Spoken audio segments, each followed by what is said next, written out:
आज 19/11/2020 की वाणी है।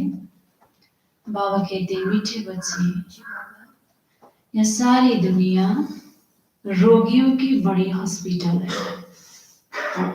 क्या है? रोगियों की बड़ी हॉस्पिटल है। बाबा आए हैं सारी दुनिया को, हाँ जी,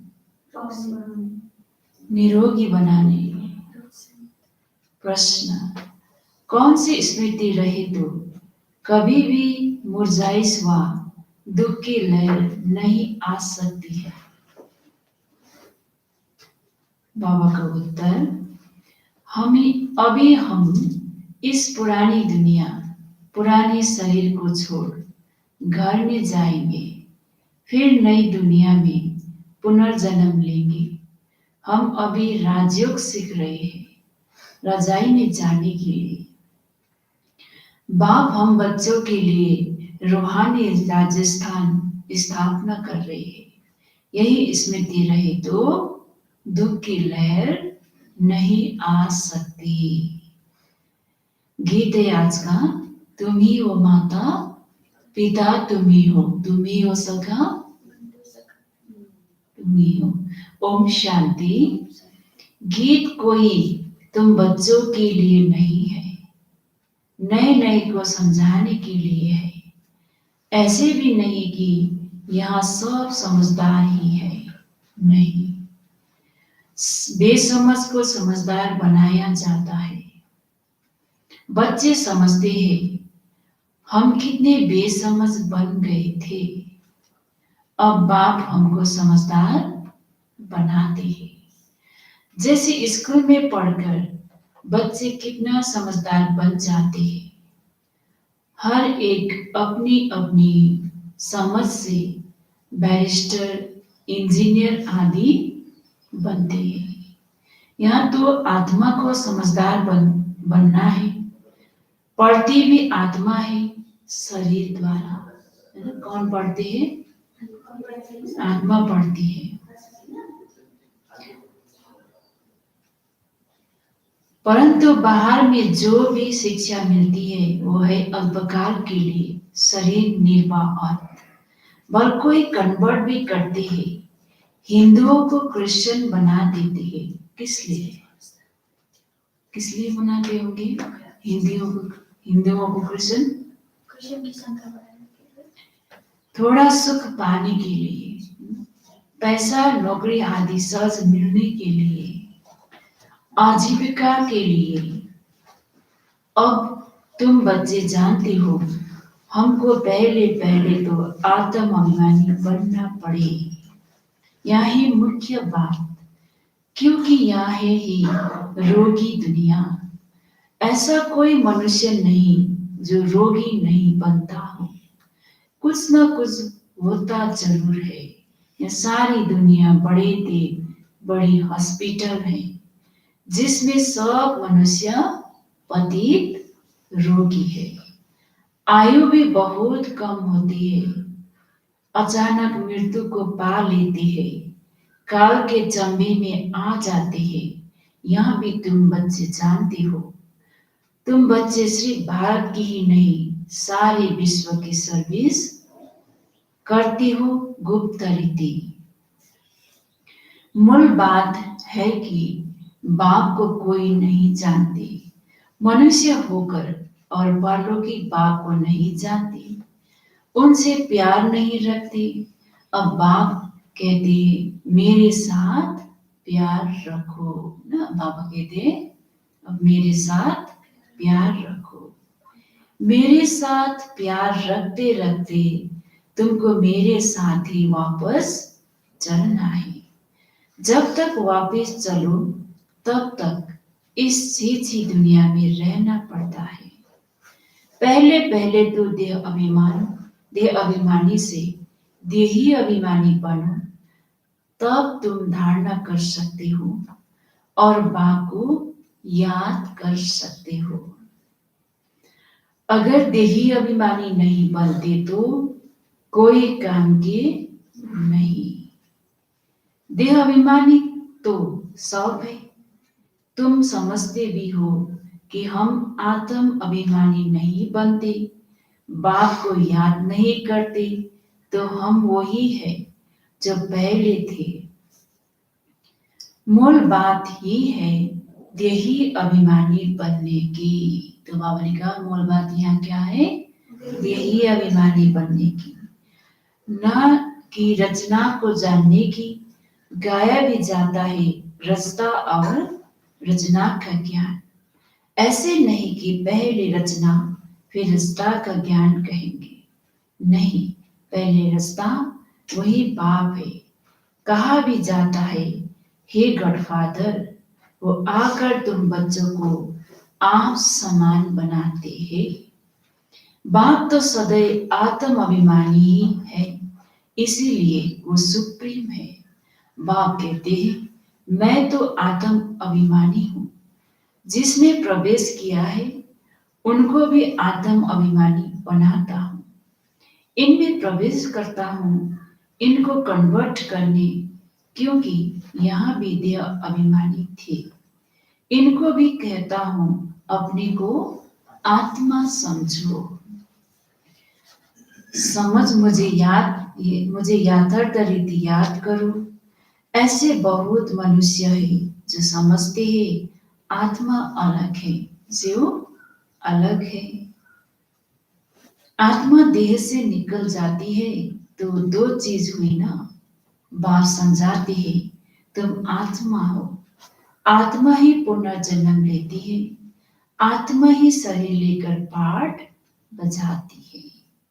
बाबा बार बार समझाते हैं अपने को आत्मा समझो। इसमें बड़ी मेहनत चाहिए। जैसे स्टूडेंट पढ़ने के लिए एकांत में बगीचे में आदि में जाकर पढ़ते हैं। पादरी लोग भी घूमने जाते हैं तो एकदम शांत रहते हैं, वहां कोई आत्म अभिमानी नहीं रहते, क्राइस्ट की याद में रहते हैं। घर में रहकर भी याद तो कर सकते हैं, परंतु खास एकांत में जाते हैं क्राइस्ट की याद करने और कोई तरफ देखते भी नहीं। जो अच्छे अच्छे होते हैं समझते हैं हम क्राइस्ट को याद करते करते उनके पास चले जाएंगे। क्राइस्ट हेवन में बैठा है, हम भी हेवन में चले जाएंगे। यहाँ भी समझते हैं क्राइस्ट हेवनली गॉडफादर के पास गया। हम भी याद करते करते उनके पास जाएंगे। सब क्रिश्चियन उस एक के बच्चे ठहरे, उनमें कुछ ज्ञान ठीक है, लेकिन तुम कहेंगे कि यह उनकी समझ भी रंग है, क्योंकि क्राइस्ट की आत्मा तो ऊपर गई ही नहीं है। क्राइस्ट नाम तो शरीर का है जिसको फांसी पर चढ़ाया, आत्मा तो फांसी पर नहीं चढ़ती है। अब क्राइस्ट की आत्मा गॉडफादर के पास गई, यह कहना भी रंग हो जाता है। वापस कोई कैसे जाएंगे, वापस कैसे जाएंगे? हर एक को स्थापना फिर पालना जरूर करनी होती है। मकान को पोताई आदि कराई जाती है, ये भी पालना है ना। अब बेहद की बात को तुम याद करो, या नॉलेज बेहद की बात के सिवाय कोई दे न सके। अपना ही कल्याण करना है, रोगी से निरोगी बनना है ना। बाबा ने कहा आज हमें क्या बनना है? रोगी से निरोगी बनना है। यह रोगियों की बड़ी हॉस्पिटल है। आज बाबा ने कहा सारा दुनिया क्या है? अभी सब क्या है? रोगी है। सारी विश्व रोगियों की हॉस्पिटल है। रोगी जरूर जल्दी मर जाएंगे। बाप आकर इस सारे विश्व की निरोगी बनाती है। ऐसे नहीं कि यहाँ ही निरोगी बनेंगे। बाप कहते हैं निरोगी होते ही है नई दुनिया में, पुरानी दुनिया में निरोगी हो न सके। या लक्ष्मी नारायण निरोगी एवर हेल्दी है, वहाँ आयु भी बड़ी होती है, रोगी विशेष होती है, वॉइसलेस होगी नहीं, रोगी नहीं होते। वह है ही संपूर्ण निर्विकारी। बाप खुद कहते हैं, इस समय सारी विश्व खास भारत रोगी है ना। बाबा ने कहा अभी क्या है, सारी दुनिया खास भारत सब क्या है, रोगी। तुम बच्चे पहले पहले निरोगी दुनिया में आती हो, निरोगी बनते हो याद की यात्रा से। याद से तुम चले जाएंगे अपने, कहाँ चले जाएंगे, स्वीट होम। यह भी एक यात्रा है, आत्मा की यात्रा है, बाप परमात्मा के पास जाने की। यह है स्पिरिचुअल यात्रा। यह अक्षर कोई समझ नहीं सकेंगे। तुम भी नंबरवार जानती हो, परंतु भूल जाती हो। मूल बात है यहाँ, समझना भी बहुत सहज है, परंतु समझाए वो जो खुद भी रूहानी यात्रा पर हो। खुद होगा नहीं, दूसरे को बताएंगे तो तीर नहीं लगेगा।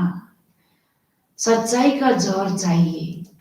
हम बाबा को इतना याद करते हैं जो बस, स्त्री पति को कितना याद करती है। यह है पार्वती पतियों का पति, बापों का बाप, गुरुओं का गुरु। गुरु लोग भी उस बाप को ही याद करते हैं। क्राइस्ट भी बाप को ही याद करते थे, परंतु उनको कोई जानते नहीं। बाप जब आए तब आकर अपनी पहचान दे दी। भारतवासियों को ही बाप का पता नहीं है, तो औरों को कहां से मिल सकता है। बेलायत से भी यहाँ आते हैं योग सीखने के लिए। समझते हैं प्राचीन योग भगवान ने सिखाया, यह है भावना। बाप समझाते हैं सच्चा सच्चा योग तो मैं ही कल्प कल्प आकर सिखलाता हूं, एक ही बार। मुख्य बात है अपने को आत्मा समझ, बाप को याद करो। इसको ही रूहानी योग कहा जाता है। बाकी सब का है जिस्मानी योग। ब्रह्मा से योग रखते हैं, वहां भी बाप तो नहीं है, वो वहां तो महत्त्व है रहने का स्थान। तो राइट एक बाप ही है, एक बाप को ही सत्य कहा जाता है। यह भी भारतवासियों को पता नहीं कि बाप ही सत्य कैसे है। वही सचखंड की स्थापना करते हैं, सचखंड और झूठखंड। तुम जब सचखंड में रहते हो तो वहां रावण राज्य ही नहीं होता। आदकल बाद रावण राज्य झूठखंड शुरू होता है। सचखंड पूरा सतयुग को कहेंगे, फिर झूठखंड पूरा कलयुग का अंत। अभी तुम संगम पर बैठे हो, न इधर हो न उधर हो। तो बाबा कहते अभी हम कहाँ है, न इधर है न उधर, बीच में संगम में है। तुम ट्रैवल कर रहे हो, आत्मा ट्रैवल कर रही है, शरीर नहीं। बाप आ करके यात्रा करना सिखलाती है, यहां से वहां जाना है, तुमको यहाँ सिखलाती है। वो लोग फिर स्टार्स मून आदि तरफ जाने की ट्रैवल करते हैं। अभी तुम जानते हो उनमें कोई फायदा नहीं। इन चीजों से ही सारा विनाश होना है। बाकी जो भी इतनी मेहनत करते हैं सब व्यर्थ। तुम जानते हो यह सब चीजें जो साइंस से बनती है वो भविष्य में तुम्हारे ही काम आएगी। यह ड्रामा बना हुआ है। बेहद का बाप आकर पढ़ाते हैं तो कितना रिगार्ड रखना चाहिए ना। बेहद का बाप आगे पढ़ाते हैं तो बाप का कितना रिगार्ड रखना चाहिए। टीचर का वैसे भी बहुत रिगार्ड रखते हैं। टीचर फरमान करते हैं, अच्छी रीति पढ़कर पास हो जाओ। अगर फरमान को नहीं मानेंगे तो न पास हो जाएंगे। बाप भी कहते हैं तुमको पढ़ाते हैं विश्व का मालिक बनाने। यहाँ लक्ष्मी नारायण मालिक है, बल प्रजा भी मालिक है, परंतु दर्जे तो बहुत है ना। भारतवासी भी सब कहते हैं ना हम मालिक है। गरीब भी भारत का मालिक अपने को समझेगा, परंतु राजा और उनमें फर्क कितना है। नॉलेज से मर्तबा का फर्क हो जाता है। नॉलेज में भी होशियारी चाहिए, पवित्रता भी जरूरी है, तो हेल्थ वेल्थ भी जरूरी है। स्वर्ग में सब है ना। बाप एम ऑब्जेक्ट समझाती है। दुनिया में और कोई की बुद्धि में यह एम ऑब्जेक्ट होगी नहीं। तुम फट से कहेंगे हम यहाँ बनते हैं, सारे विश्व में हमारी राजधानी होगी। यहाँ तो अभी पंचायती राज्य है। यहाँ तो क्या है अभी पंचायती राज्य। पहले थी डबल ताज वाली, फिर एक ताज, अभी 9 ताज। बाबा ने मुरली में कहा था यह भी चित्र हो, डबल सिर ताज राजाओं के आगे सिंगल ताज वाले माथा झुकाते हैं। अभी बाप कहते हैं मैं तुमको राजाओं का राजा डबल सिर ताज बनाता हूं। वो है अल्पकाल के लिए। यह है 21 जन्म की बात। पहली मुख्य बात है पावन बनने की। बुलाते भी है कि आकर पतित से पावन बनाओ। ऐसे नहीं कहते कि राजा बनाओ। अभी तुम बच्चों को है बेहद का संन्यास। इस दुनिया से ही चले जाएंगे अपने घर, फिर हेवन में आएंगे। तो अंदर में खुशी रहनी चाहिए। जबकि समझते हैं हम घर जाएंगे, फिर राजाई में आएंगे, फिर मुरझाई दुख आदि यह सब क्यों होना चाहिए। हम आत्मा घर जाएगी, फिर पुनर्जन्म नई दुनिया में लेंगी। बच्चों को अस्थायी खुशी क्यों नहीं रहती है। माया का अपोजिशन बहुत है, इसलिए खुशी कम हो जाती है ना। खुशी कम होना, दुखी होना क्यों होते हैं। बाबा ने कहा माया की बहुत अपोजिशन है। पतित पावन खुद कहते हैं मुझे याद करो तो तुम्हारे जन्म जन्मांतर के पाप भस्म हो जाएंगे। तुम स्वदर्शन चक्रधारी बनते हो, जानते हो। फिर हम अपने राजस्थान में चले जाएंगे। यह भिन्न भिन्न प्रकार के राजाएं हुए हैं। अब फिर रूहानी राजस्थान बनाना है। स्वर्ग के मालिक बन जाएंगे। कृष्ण लोग हेवन का अर्थ नहीं समझते हैं। वो मुक्ति धाम को हेवन कह देते हैं। ऐसे नहीं कि हेवनली गॉडफादर कोई हेवन में रहते हैं, सॉरी हेवन में रहते हैं। वहां तो रहते ही है शांति धाम में। अभी तुम पुरुषार्थ करते हो पैराडाइज में जाने के लिए। यह फर्क बताना है। गॉडफादर है मुक्ति धाम में रहने वाला। हेवन नई दुनिया को कहा जाता है। वहां तो कृष्ण नहीं होते हैं। फादर ही आकर पैराडाइज स्थापना करते हैं। तुम जिसको शांति धाम कहते हो उनको वो लोग हेवन समझते हैं। बाबा ने कहा शांति धाम को ही क्या कहते हैं, कृष्ण लोग हेवन समझते हैं।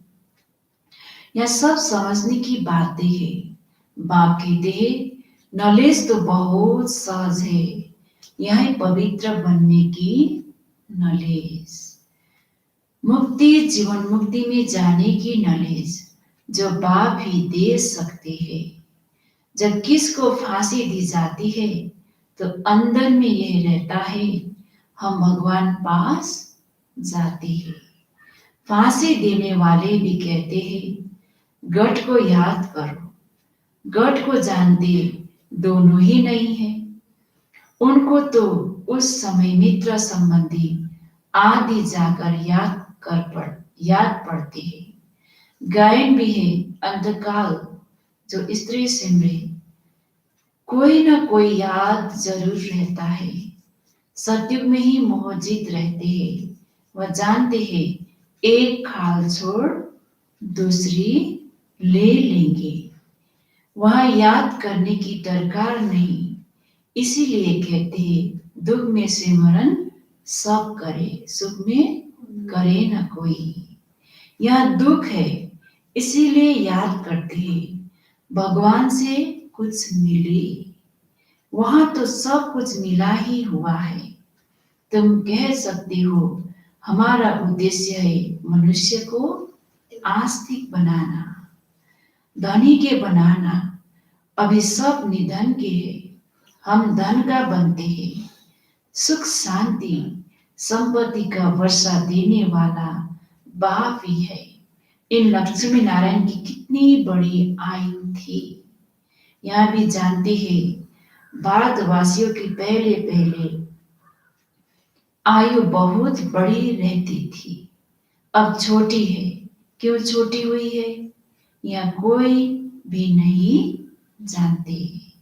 तुम्हारे लिए तो बहुत सहज हो गया है समझना और समझाना। सो भी नंबरवार है, समझानी हर एक की अपनी अपनी है। जो जैसे धारण करते हैं वैसे समझाते हैं। अच्छा, मीठे मीठे सिगलेते बच्चों प्रति माता पिता बाप दादा का याद प्यार और गुड मॉर्निंग। रूहानी बाप की रूहानी बच्चों को नमस्ते। हम रूहानी बच्चों की रूहानी बाप दादा को याद प्यार मॉर्निंग और नमस्ते नमस्ते नमस्ते। आज का धारणे के लिए मुख्य सार है। एक नंबर, बाबा ने कहा जैसे बाप सदैव आत्म अभिमानी है, ऐसे आत्म अभिमानी रहने का पूरा पूरा पुरुषार्थ करना है। एक बाप को दिल से प्यार करते करते बाप के साथ घर चलना है। 2 नंबर, बेहद के बाप का पूरा पूरा रिगार्ड रखना है, अर्थात बाप के फरमान पर चलना है। रिगार्ड रखना अर्थात फरमान पर चलना। बाप का पहला फरमान है बच्चे अच्छी रीति पढ़कर पास हो जाओ। इस फरमान को पालन करना है।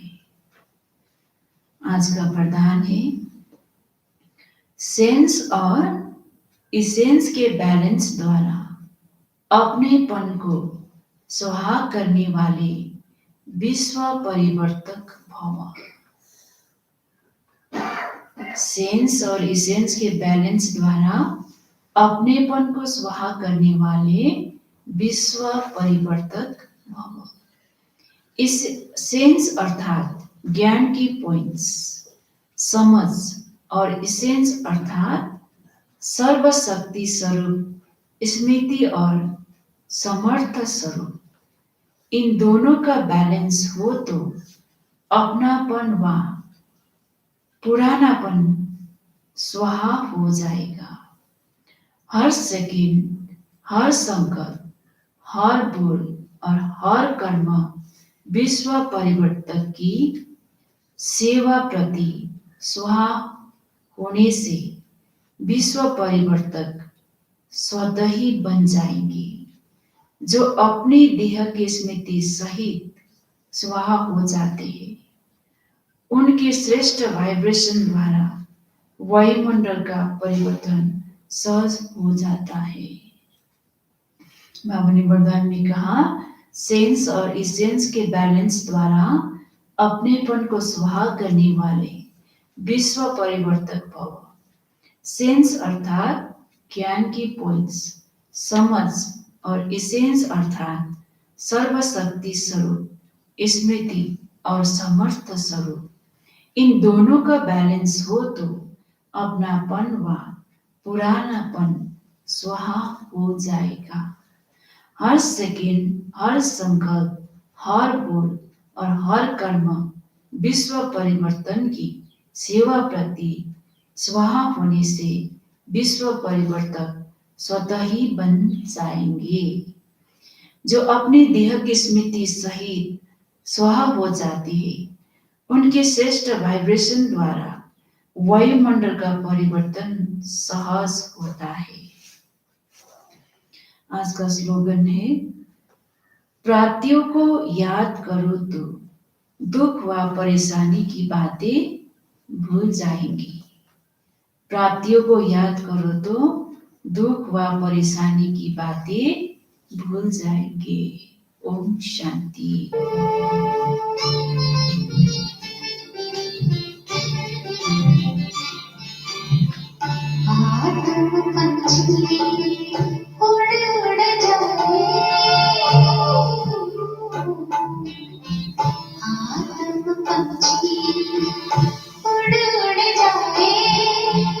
पवित्रता के पंख लहराए, पार नीले गगन, प्यारा अपना मीठा वतन, शिव बाबा के पास, शिव बाबा के पास, शिव बाबा के पास, प्यारे बाबा के पास।